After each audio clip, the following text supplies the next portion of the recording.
Taco Tuesday. Hey, Jeremy. Hey, what's going on, Jeff? How you doing today, man? Doing great. Letting everybody roll into here. Did you actually have tacos today? I didn't. I was told that you were supposed to be delivering me tacos some point here soon during the presentation. Is that still happening? The taco truck will be showing up shortly, so just hang on. Okay, awesome. Cool. As long as it's still showing up, then I'll still do this presentation. So, All right. All right. Just to let everybody kind of roll into here, get yourselves situated. Welcome to Taco Tuesday. We're going to be talking about tacos, and it's Tuesday, and that's about how creative we are. So we just called this Taco Tuesday. Welcome, everybody. You got a couple ways to communicate with us on this webinar. There's a chat function, which will allow you to communicate with any of the presenters. It's a great way to kind of throw in some extra insights. But if you have a question or something you want us to dive deeper into, use the Q&A feature. The Q&A feature is a great way for us to be able to answer the questions. Sometimes we can answer them while we're still talking, and we can post them for everybody else to see. So feel free to use the Q&A if you have a question and you want everybody else to also see that answer. We are going to be digging deep into Amazon advertising data. This is like where we do a little bit of our geek out mode. It gives us an opportunity to really kind of highlight some of the features and functionalities of our tool and our expertise in Amazon advertising. And hopefully it'll give you a chance to kind of see Amazon advertising in a different way or in a more in-depth way. Our goal, as always, is to make sure you're getting something that's going to help you drive your business. So to help me today, I brought Jeremy Crowe in. Jeremy, how are you? I'm doing good. I'm doing well. How long have you been with Stellar Labs now? So, I think we should be coming up here on 3 years in July. Okay, and Jeremy was I'll call him one of the originals. If not, you weren't part of the original group for our managed services group, but you were one of the early joiners of that group. I think you were like employee number 3 in a department that now has like close to maybe 15 to 20 employees. That sounds about right. Something around. Yeah. And our managed services group, if you're not familiar with it, Stellar Labs software is kind of the do-it-yourself, right? It's the tool that lets you dive into the data, analyze it, use our AI, use our suggestion engine, or manually manipulate your data. Our managed services group was born out of the idea that people wanted us to do it for them. So it was like, hey, can you just do this for me? I don't have anybody that knows and understands my advertising. And so, Jeremy, give everyone a little bit of a sense of what you do on a daily basis, the number of accounts you work, the number of accounts you work with, the type of accounts, and kind of how that's built your Amazon advertising knowledge. Yeah. So, start out, of course, I'm an account manager here at Stellar Labs with the Stellar Labs Managed Services team. And really just for me on a day-to-day basis, my job is to help figure out strategies, help to figure out what's going on with people's accounts, what we can work on, just kind of trying to take over the advertising portion so you can put a little more focus into your business on other areas that you may not have as much time. Over that time, I was able to, work on a brand myself too. And so I understand a little bit more about what kind of goes into all of those things that, an average seller has to deal with. Yeah. So one of the questions one of the things that we get to deal with a lot is people who, they come to us with this like strong belief that they know Amazon advertising, and we come to find pretty quickly that they don't, or that Amazon advertising is much more complex than what they had originally thought it was. So we wanted to start out today with a little bit of a poll where you can kind of gauge yourself as to where you think you are with Amazon advertising today. So just take a quick minute and answer this. Just give us a sense of kind of where you're at. Looks like most people are kind of right in the middle, could use some help, feel that they know what they're doing. A few people screaming for help, and a few people who say they know what they're doing. And I'm not trying to question anybody as to whether they really know what they're doing or not. But the one thing that we found, and Jeremy probably speak to this a little bit, is, people really start to understand advertising and then it changes. Or they really start to understand advertising and then it moves to, a new ad comes out, video ads come out, display advertising comes out, right? Or something, the coronavirus hits, Prime Day's coming up, whatever else comes into it and adds extra complexity. I thought it'd be a great thing to have you kind of start by sharing with everybody a little bit about how we approach advertising on a product, then a family, then a catalog basis. Yeah, of course. And I'll start out by just saying the only thing we know right now is that everything is going to come unexpected. And what I'd love to do with this webinar is just find a way to change your perspective on how you look at things if you're still looking at some of these other metrics that people have been talking about for years. So with the approach, a few questions that we'd like to ask is, how do you advertise and structure your campaigns for a single product? How do you scale for a family of like products? And then how do you scale for an entire catalog of products? I think overall, there's strategies for each of these that you have to take into consideration, but the main thing you have to look at is, what is your current outcome? What are you currently looking at as far as if it's an ACOS, what are you looking at on metric wise? And then how can you expand that to look at something a little more broad? How can you look at an overview of Amazon or some type of way to benchmark what is going on with your account, just with strictly what you can see at that very moment in advertising? And what we like to kind of talk about, or what we've learned from the hundreds of accounts that we've managed, is that if you create this building block approach and you focus on the part of the business that needs the most help, you can then step up to the next part. And the other thing that we've learned is what I call the law of unintended consequences, which is that when people come to us trying to solve a particular problem and they're hyper focused on that problem, they don't understand that by fixing that problem, they create other problems. And so part of our hope for you today and the data that we're going to share with you is that you'll understand how some of these things relate to one another and that they're not necessarily standalone concepts. And I think that's something really important to understand. So we're going to really focus in on three main data points. And I'm going to have Jeremy kind of go into these in a little bit more in depth. But we're going to talk about three main data points. I'm showing you the homepage of our advertising center. It's called Ignite. It's part of Seller Labs Pro.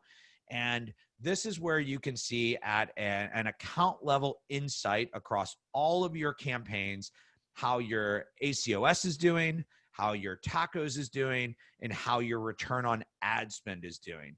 And we want to show you how to look at these at the catalog level and how to look at them at the family level and how to look at them at the ASIN level, and how each of these numbers kind of become different points and triggers along the way that can help you to understand whether your advertising is working or where you need to push on the gas or where you need to push on the brake. One of the things, that we're looking at here is the dashboard. You can also filter within the dashboard. So if you want to change the time frame, this became hypercritical during the COVID period because all of a sudden 30, 60 days didn't make sense. You needed to start looking at all of this for 7 days or even 3 to 5 days. The more data you have, the more informed decision you can make. But understand that at different points in time, you need to look at different data sets. So the first one is a term that kind of has been bantered about since advertising on Amazon started, and it's the ACOS. So why don't you explain, Jeremy, to everybody kind of what is ACOS and how's it calculated? Right. So if you're familiar with Amazon, this is probably the one that you've known about the longest. You've looked at this the most to try to figure out what is going on with your advertising. But it stands for the advertising cost of sale. Basically, this is the percentage of attributed sales spent on advertising. And then for the formula, this is created by having your total spend divided by attributed sales. A lot of people love that metric, and the reason why it works so well is just it gives a great way to measure what is the performance of your ads. With SLMS, we use this a lot as our starting point to be able to figure out where are we going to move when an account, especially when it's brand new. What are we going to do to figure out what needs to happen with the account? ACOS is always going to be our starting point. It really does convey a true impact of advertising, and it's a way to be able to figure out, what is everything in your catalog doing, and how can we figure out how to push products more specifically to figure out what all our objectives are going to be. Yeah, and so when you're looking at ACoS, it gives you that very granular impact of advertising only ad. And so I think the one thing that we're going to kind of show you is how ACoS is good, but ACoS isn't great.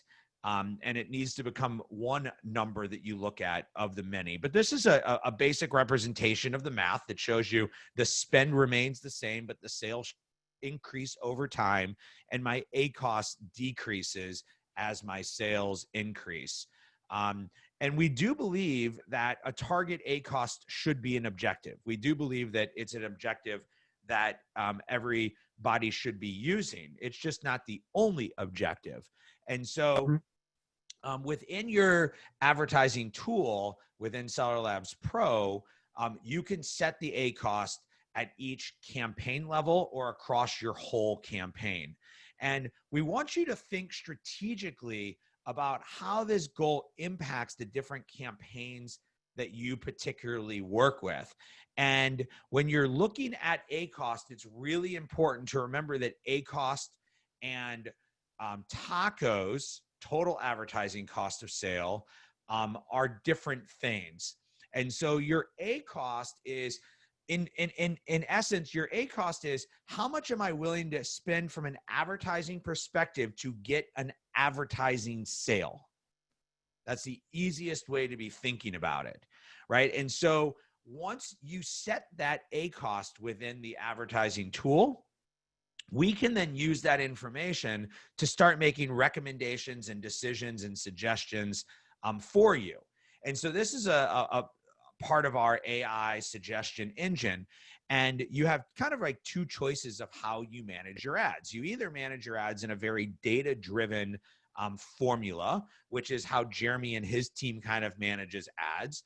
They're constantly manipulating ads and budgets based off of the data that's coming back. Or you don't have the time for all of that, and you're just looking for suggestions to be made for you, and you use our built-in suggestion system. Now, our suggestion system uses a balance of what we call confidence and importance. And confidence is how much data do we have to make your decision? And then importance is how important is it that we make this decision? So obviously, overspending on an ad, foldable flats, is much more important to fix than underspending on an ad, right? And so when I'm underspending on an ad, while its opportunity is greater, it's not as much risk to underspend as it is to overspend. So these are mathematical equations that are based on risk tolerance, if you will.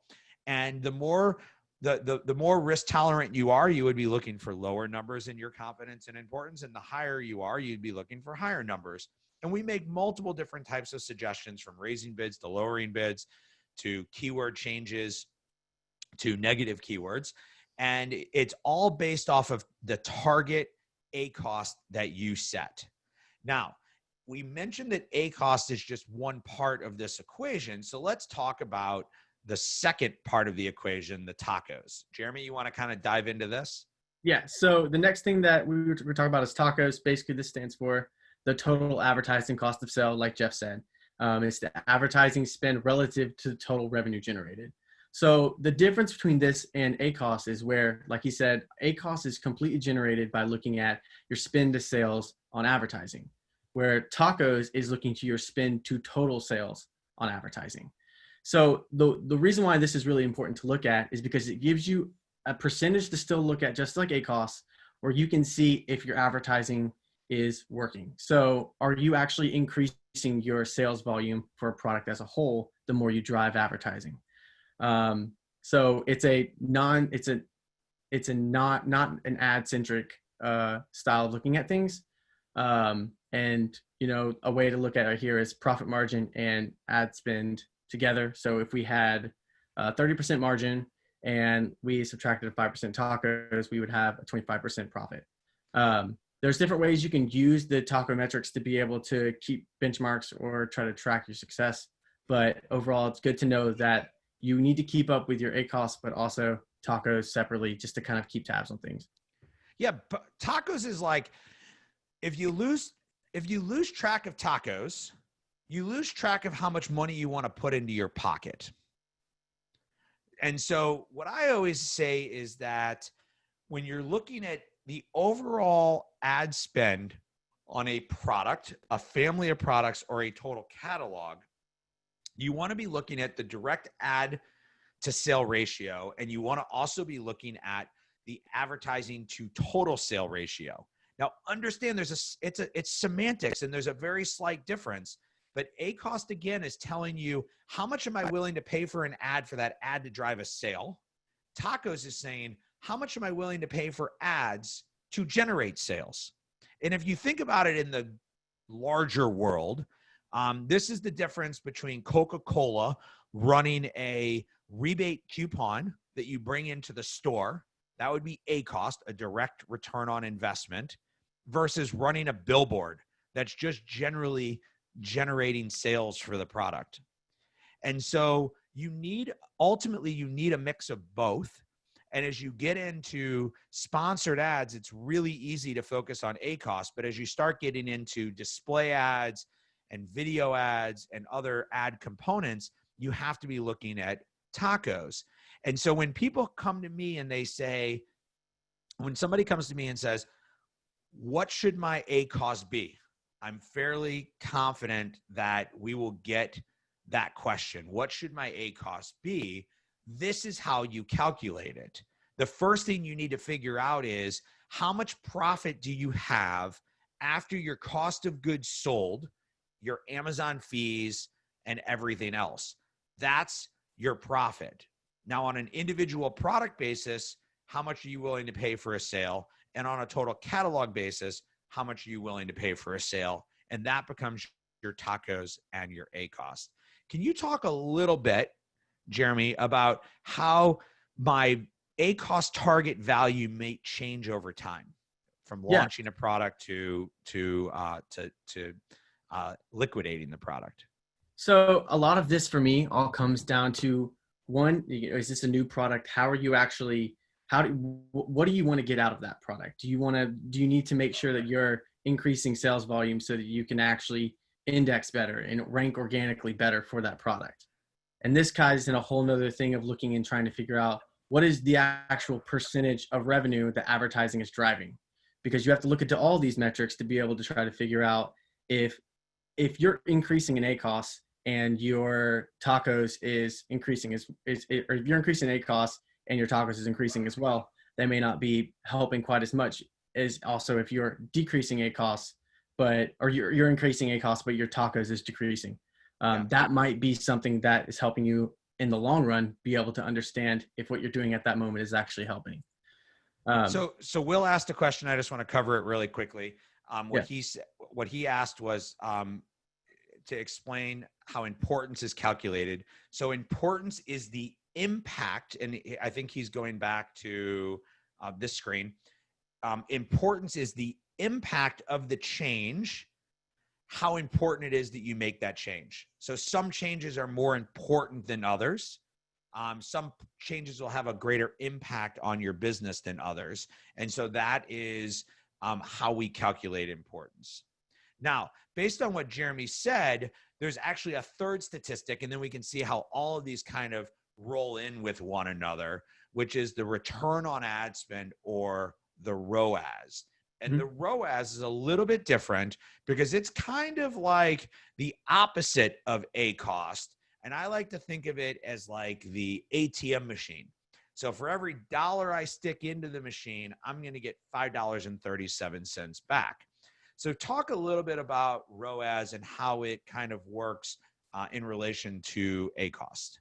Yeah, and it's exactly like what you said. It gives you a dollar metric to be able to follow things in the same way you might as an ACoS. So the idea of putting $1 in and being able to get $5 back, like you said, that makes sense because it gives you something to actually try to identify and understand. Instead of looking at a percentage, we can get a little more difficult and not quite as clear. It's trying to give you a better financial understanding as to what your ads are actually providing you. Yeah. And so we have all these data points, but I think the question is like, how do we use them? So talk a little bit about when you're going to use ACOS versus TACoS and in what situations you use both. Yeah. So every time we get a client, we like to be focused on ACOS when it comes to how are we benchmarking what we need to do on the daily optimizations. Whatever we're doing, we need to be looking at ACOS. But when it comes to presenting and talking to our clients, TACoS is very embedded into every bit of what we do. It's very embedded into the tool with Seller Labs with Ignite. It's just, we understand that as a whole, that's something that you have to keep tracking. So we always talk about these every time we talk to clients, but the main difference is ACOS needs to be there so you can represent what it is that you're actually trying to do and accomplish. And we talk about what that ACOS goal is. If you don't know it, we like to figure out what that is. But it's a way for us to be able to impact exactly what we're doing with advertising. As we're going through, let's say we've made a goal. We've decided that an aggressive ACOS is our way of saying we want to be more aggressive with these products because maybe it's you want brand awareness with your strategy. That's what you're looking for.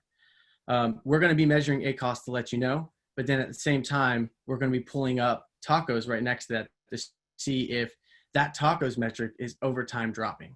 And that's all about just benchmarking and trying to really look over time what's happening. ACOS is a short-term goal to be able to make sure that you're always reaching what you want. TACoS comes more into the long term, and you just keep tracking it to see what's happening with your account. So what you're talking about is what we would define as ad strategies, right? And so every account that you work with has a slightly different ad strategy, and ad strategies change over time. I'll call it version 1 of our advertising tool, Ignite, is designed off of a basic algorithmic ad strategy. So it's basic in that it works across all levels and works for as many sellers as possible. What we're working on is in version 2, which is currently in beta, is one that will allow you to develop different types of ad strategies to be either more aggressive or less aggressive, or launch a product or liquidate a product. So if you're interested in being part of our strategies beta, if that's something you're interested in, then go ahead and type into the chat box the word beta, B-E-T-A, and go ahead and tell us that that's something that would be of interest to you.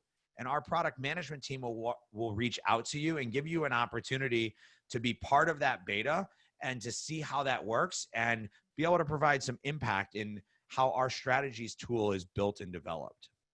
We'll talk about that again in a little bit. Now, one of the things that I find interesting is that you would think that as your ACOS decreases, your TACoS decrease. So I thought it was important to show how if you get hyper-focused on driving ACOS down, which improves your return on ad spend, you can actually hurt your overall profitability in your TACoS. Can you speak a little bit about that? Because I think this really starts to bring it together for everyone to understand how all of these things work in with one another and need to be a component, not necessarily a definitive.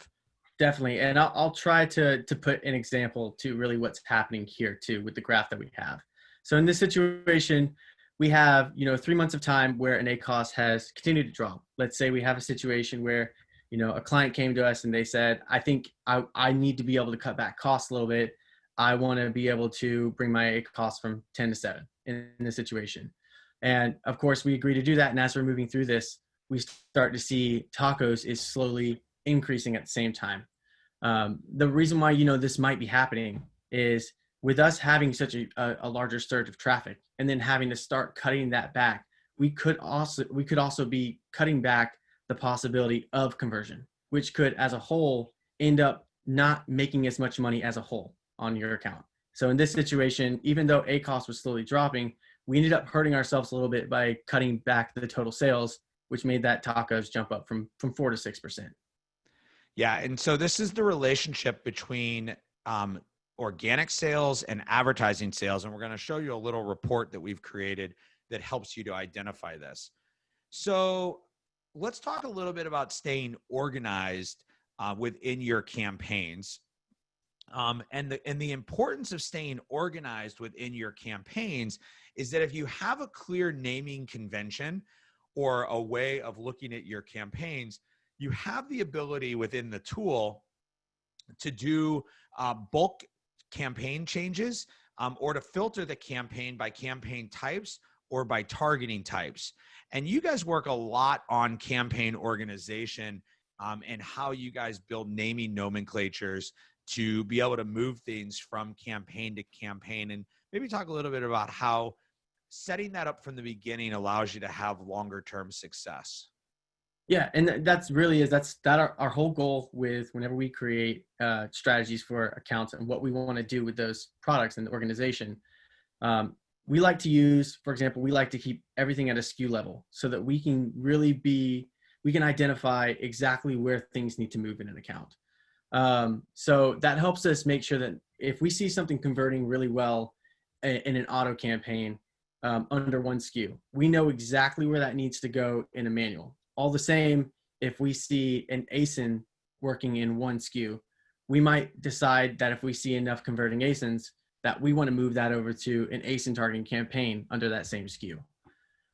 There's a lot of different things you can do with organization, and that may not be the only way you can do things, but the important thing to remember is you have to have something that you can understand and you can navigate things really well with. Because when you're looking at large sets of data, and Amazon makes sure that you have plenty, you need to be able to really know what you're looking at. Because if you don't, then you're going to end up getting lost. And so whether you're using a managed service to do it or you're doing it on your own, campaign organization is critical. And if you're using our tool, you can actually use the tool to do bulk changes, and having that naming set up helps. You can also do what we call campaign group functionality, which allows you to take campaigns that are similar products or seasonality or possibly a goal, and to group them together so that you can see all of those campaigns and filter by those groups that you've created. So just think about a little bit about how all of this kind of comes together. I wanted to add a few little bonus advertising center feature functionality, just in case you weren't aware of some of the other things that Ignite could do, because we know a lot of current clients are on here and we've made a lot of changes. So one of the things we've added in is the campaign placement report. Now, the campaign placement report is a report that you can get with inside Seller Central, but you have to request it and download it and then look at it. It's a very powerful report because it starts to break down the different placements of your ad and to show you your ACOS, your ACoS at the ad placement level. So you can start to see that I'm doing really well at top of search and I'm not doing well at the detail page level. This is going to allow you to develop more sophisticated strategies for your campaigns that will allow you to bid higher when you're at top of search and start reducing your bid when you're on the Amazon product detail pages. And this is what's critical to scale advertising, is to start to get into the nuances of the data and pull the data triggers at the right time. One of the other functionalities that we use, or a lot of our clients use, is our ad scheduling functionality. We're one of the first to release the ability to do ad scheduling or day parting. And this is set at an actual campaign level, allowing you to control when your ads are going to be showing. All the times are based on day of the servers for that country. So North America is all based on Pacific.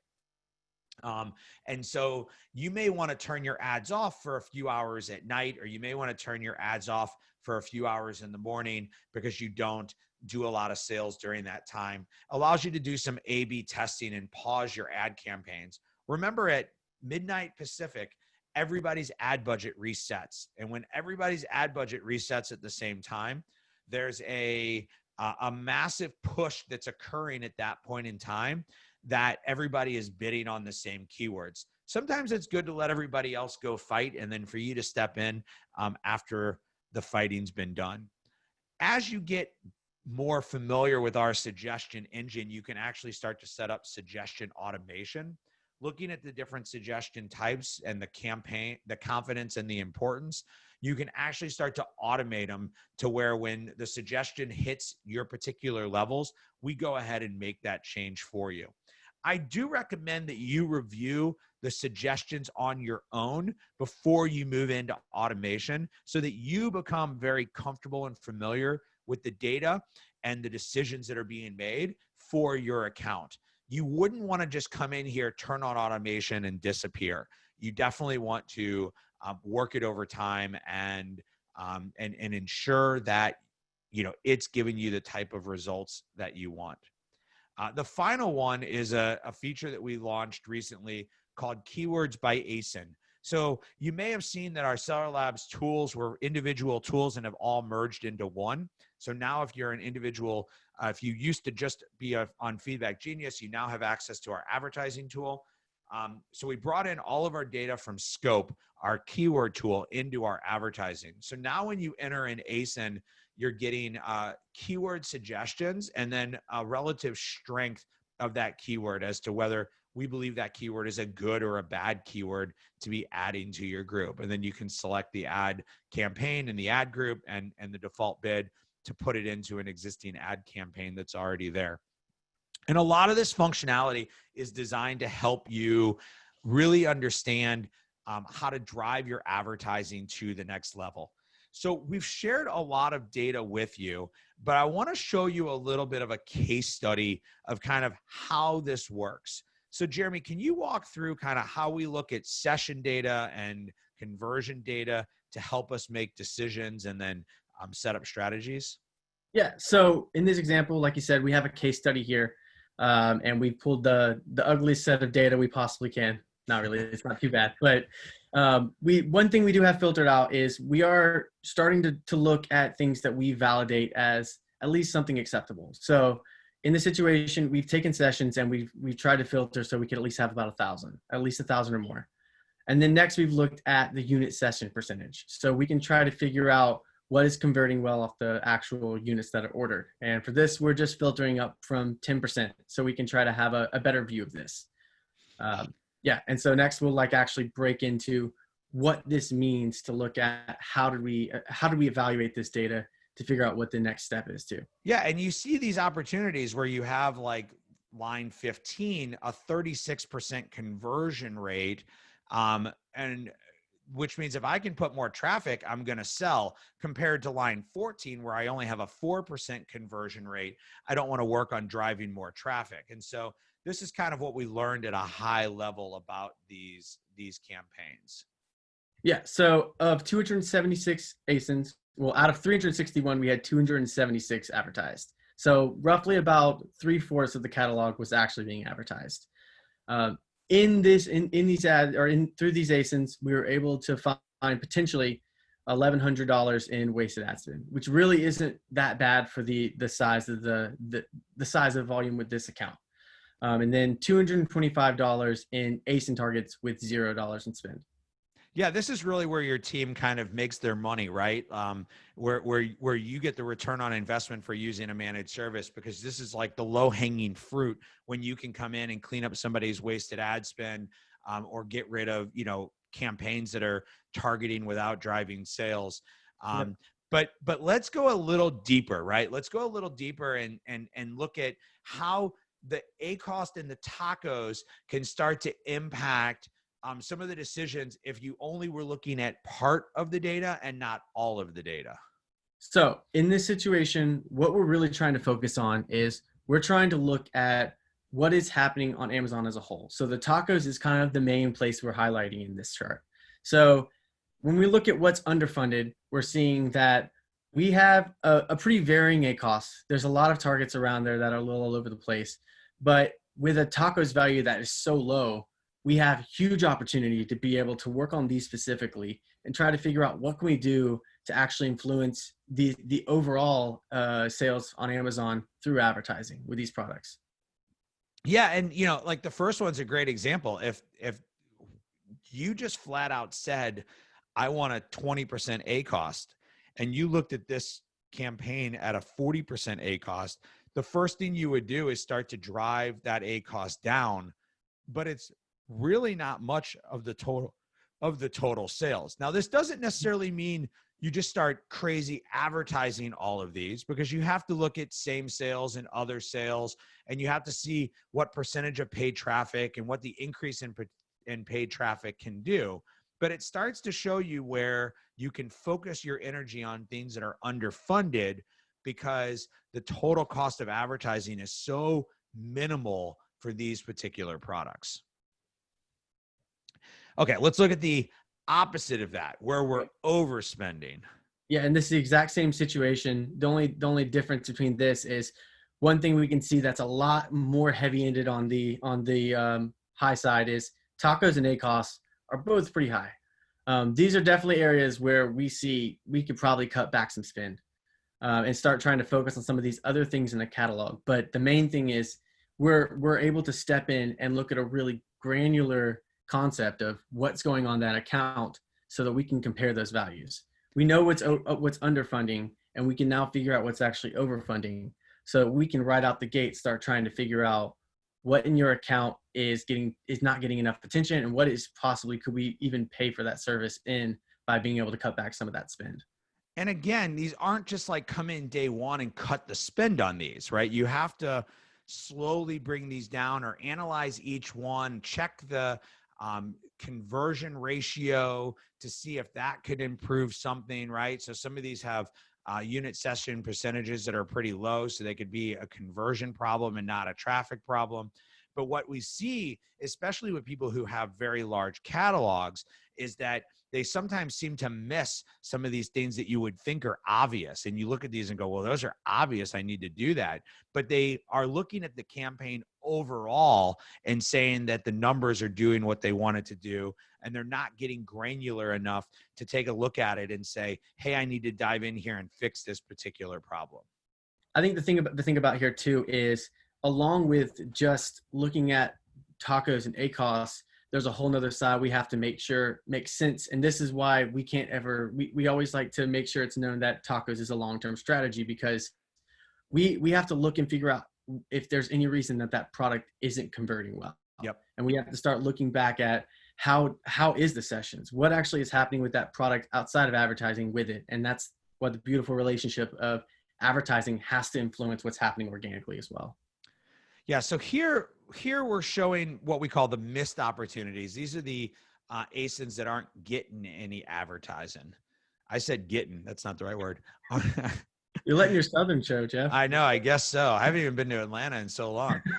So these are the ones where we're not advertising. And you know, when you guys see campaign, or you see ASINs that are just not being advertised, are those like eyes wide open, I'm going to go dig in? Do you hesitate to go into those? How do you kind of approach those? Yeah, it's not always upfront. You know, sometimes things can stay hidden for a really long time too. Sometimes we'll be running advertising for a client, and we'll continue to be doing things, and we're making changes, you know, every week, every 2 weeks, continuing to fine tweak the things that we think need to happen. But it's, you know, as we keep going, we start checking more. Once we have data to actually validate, we start looking back on lifetime. And then we start realizing that we have these products that maybe have been advertising and haven't been actually making any sales and efficiently. And we have to find out a plan to operate in that.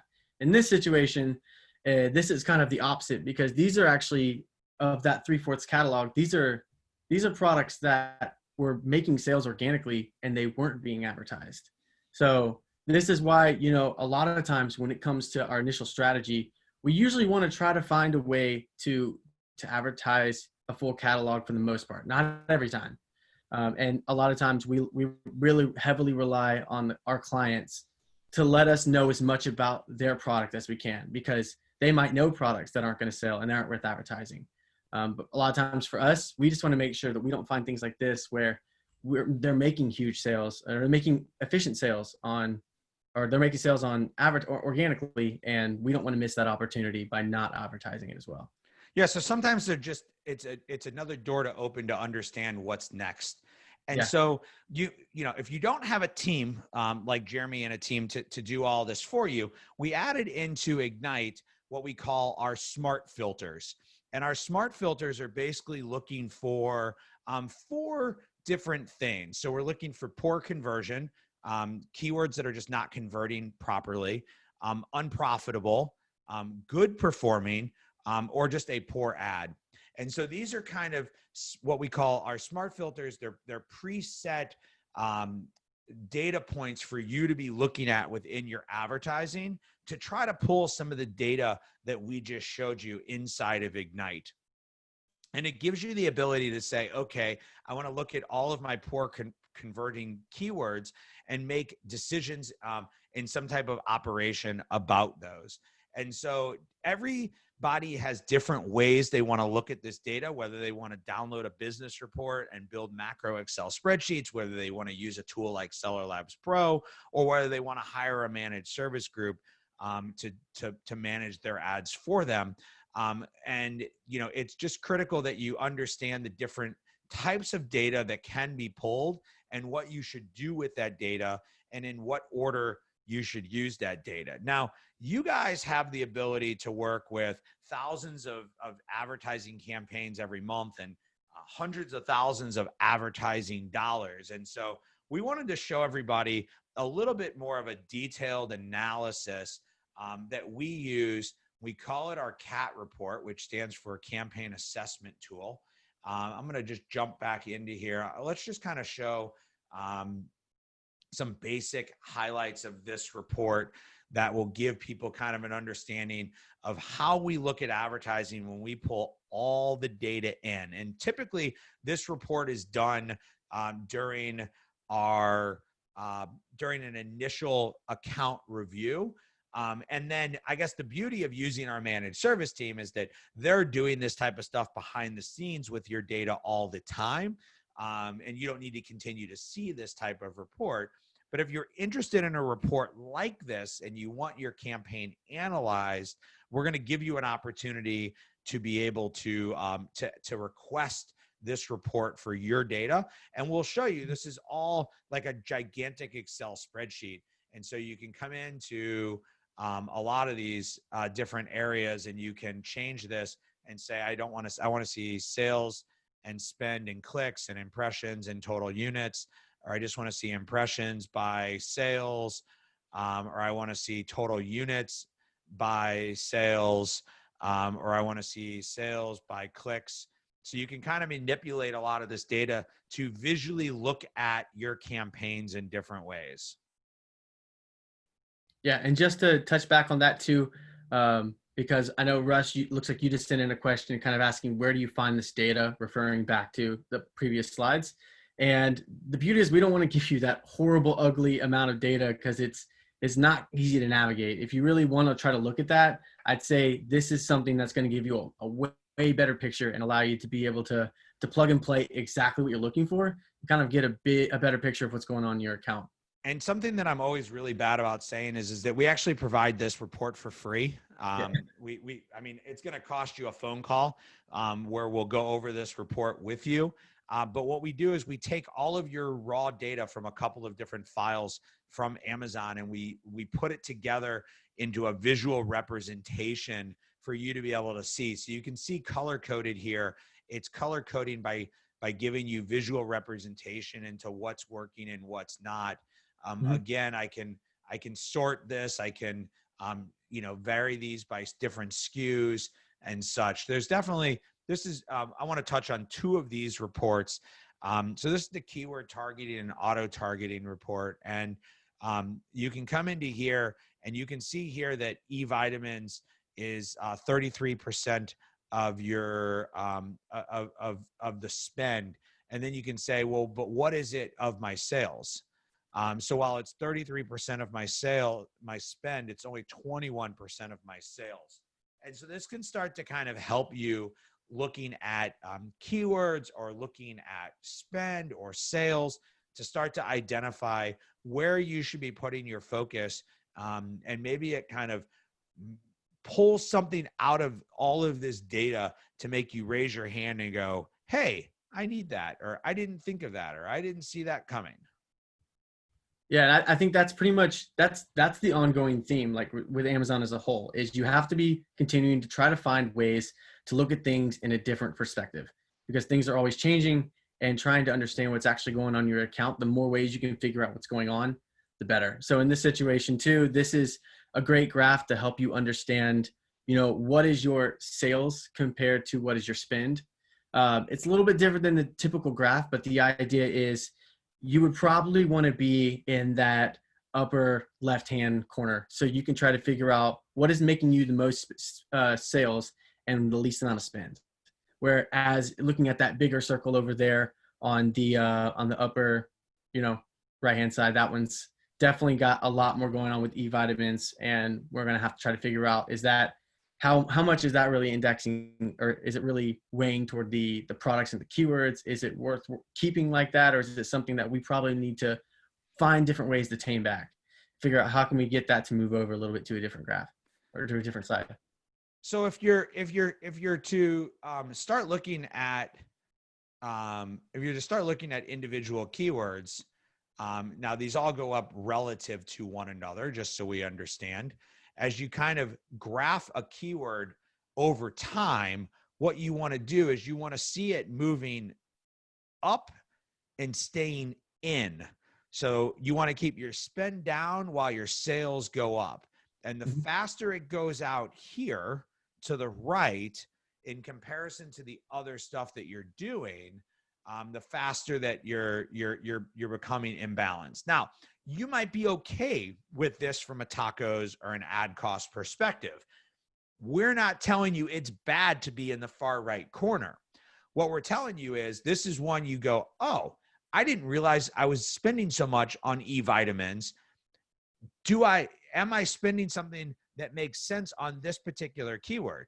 Because remember, before we were looking at a lot of stuff based on the ASIN side of things. So now we're not looking at the ASIN side of things. We're starting to look at the keyword side of things, which allows us to start asking and answering questions. On the surface, this might look bad, but maybe this product has a high subscribe and save or repeat order, where you're willing to spend more for the first order for the subsequent orders that'll come. So you have to understand data is all relative to everything else that's going on. And this just gives you a different visual representation to be able to look at that data.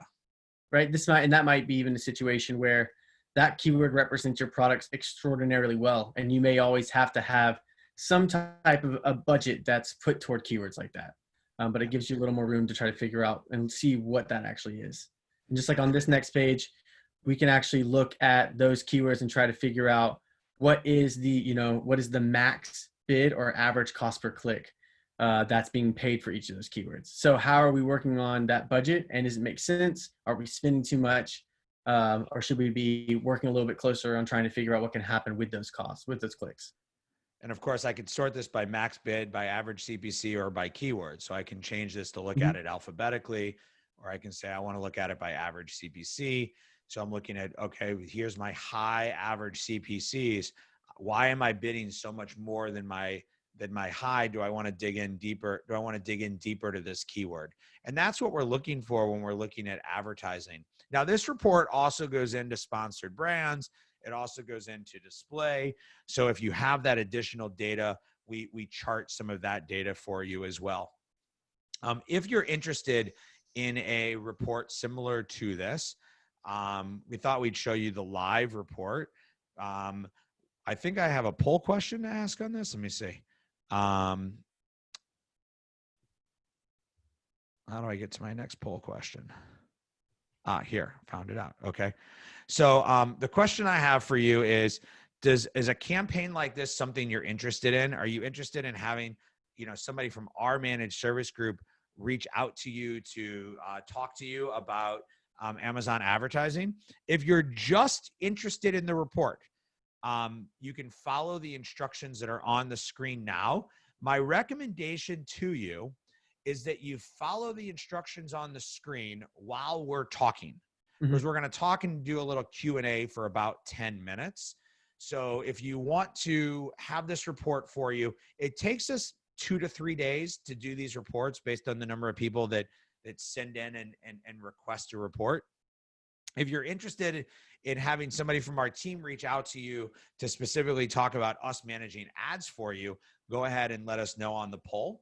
And then we'll open this up to general Q&A about, we can open it up to really anything advertising related or specific to the data that we talked about. So go ahead and post into the Q&A or chat if you have any specific questions.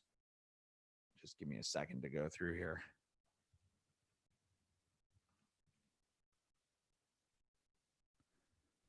It's a quiet bunch today. Lots of people, but everyone's kind of quiet.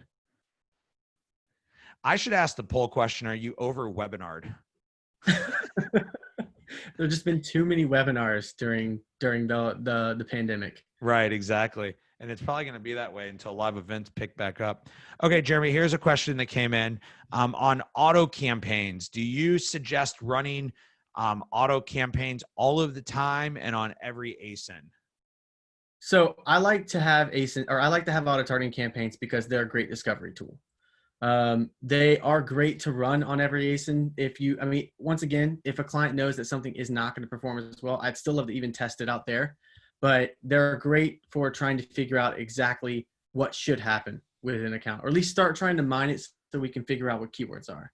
On the other side of that, I think that there's also great things you can figure out by running a category targeting campaign.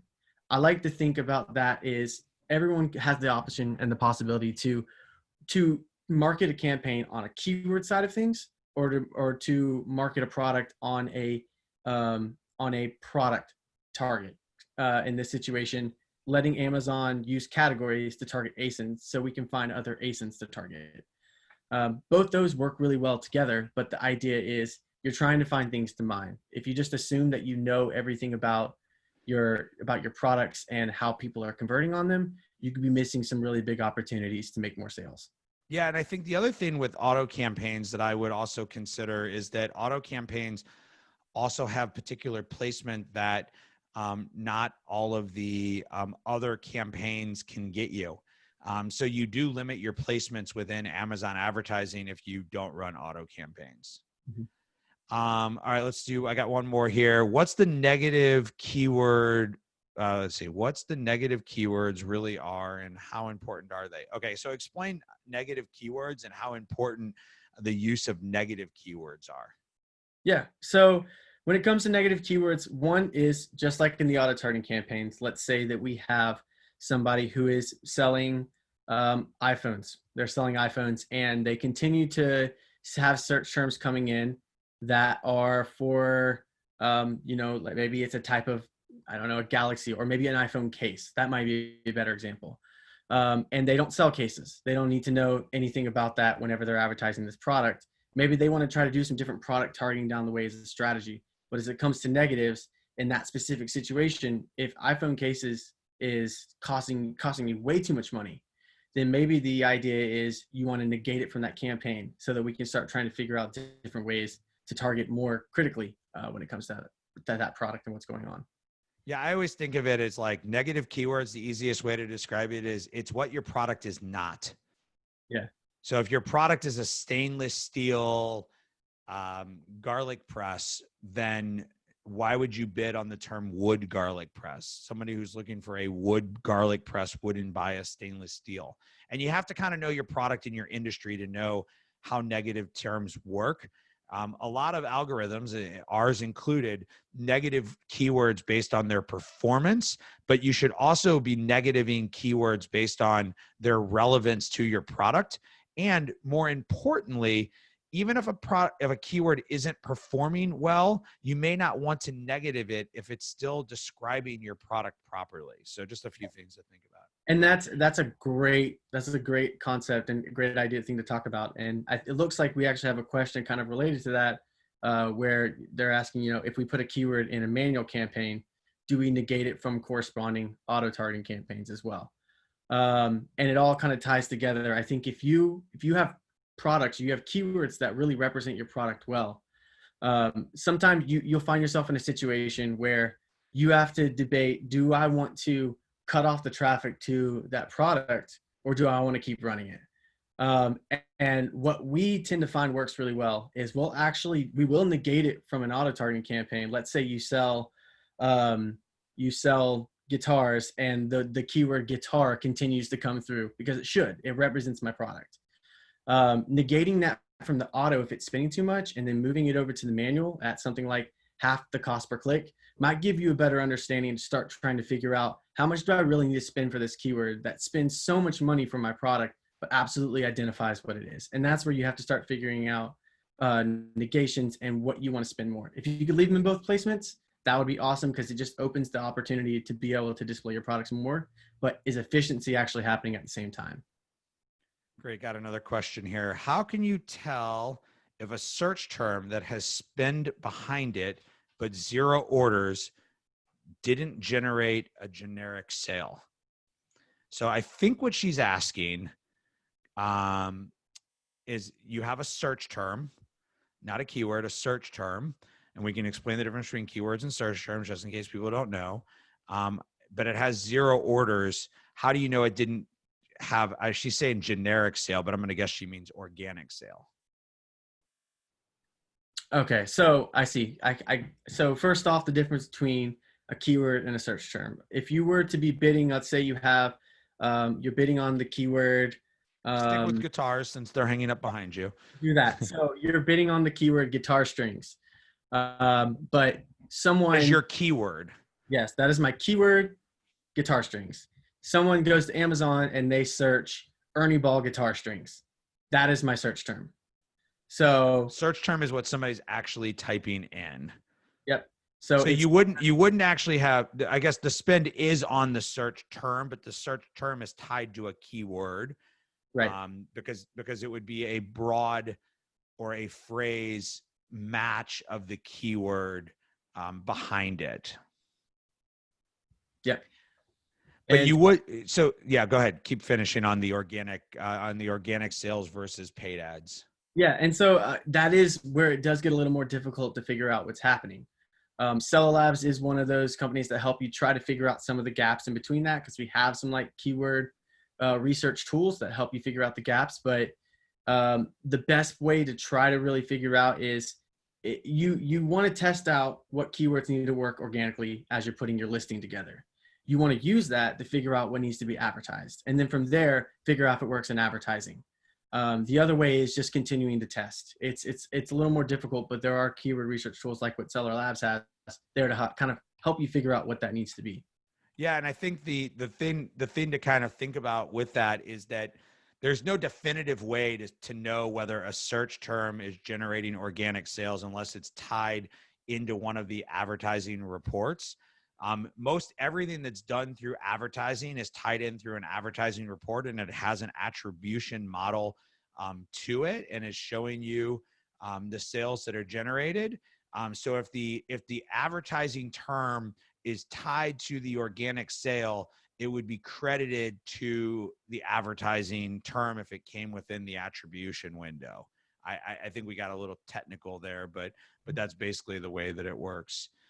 Got 2 more questions and we'll wrap up. Can you retouch on the example of decreasing ACOS that resulted in an increase in TACoS and why that would be occurring?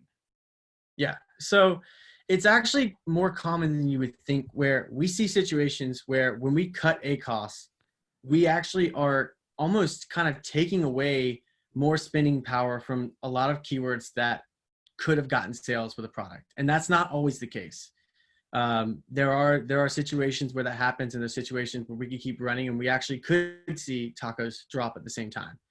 But the idea is, if we are cutting back ACOS, we're actually decreasing the traffic on that account.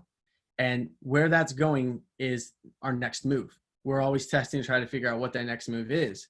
But in that specific situation, decreasing ACOS did actually increase TACoS because we had less converting traffic going to attributing sales to that account.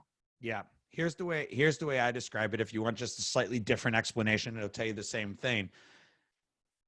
Every one of your paid sales, Amazon sees a sale as a sale as a sale. They don't care if it's a paid sale or an organic sale. So if your product has 100 sales and you go to decrease ACOS, and right now just keep it simple and say 50% of your sales are coming from advertising and 50% are coming from organic.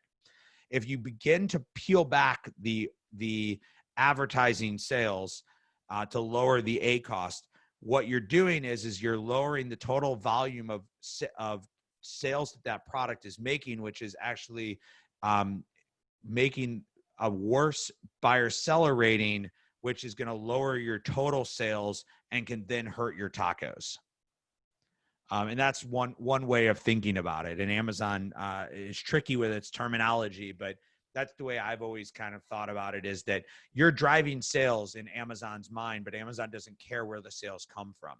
So you backed off from 50 sales to 30 sales. There's a drop of 20 sales, but the net drop is not 20. The net drop is 40. But because of your drop of 20, you also have organic sales that drop because your sales rank dropped. So now all of a sudden, instead of getting 80 sales, you're only getting 60 sales, and your ACoS isn't as high because you've buttoned up that number, but the total cost of advertising has increased. Last question is it best practice to always run with auto alongside manual, or do you run auto for a period of time and then switch to manual? Okay, I love this question. So, okay, I will start out by saying I do typically run autos at the same time as manuals.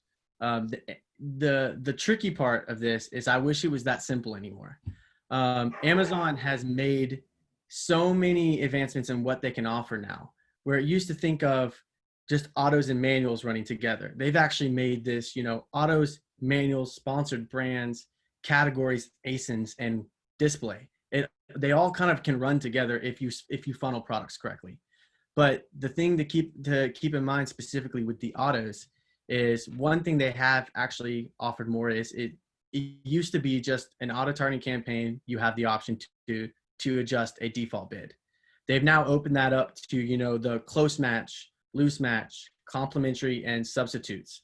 So you can even be more granular with your autos. So I wouldn't say it's something as much as, do I just run them and then turn them off for a little while? It's something where you can make that adjustment to say, do I want to run these more conservatively?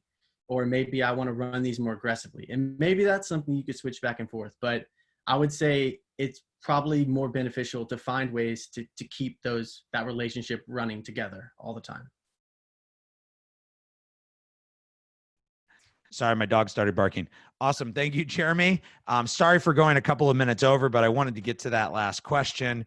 Yeah. I thank you guys all for coming today. We'll follow up with you to see if you're interested in getting a cat, or if you had requested our beta, or to be contacted by our managed services team.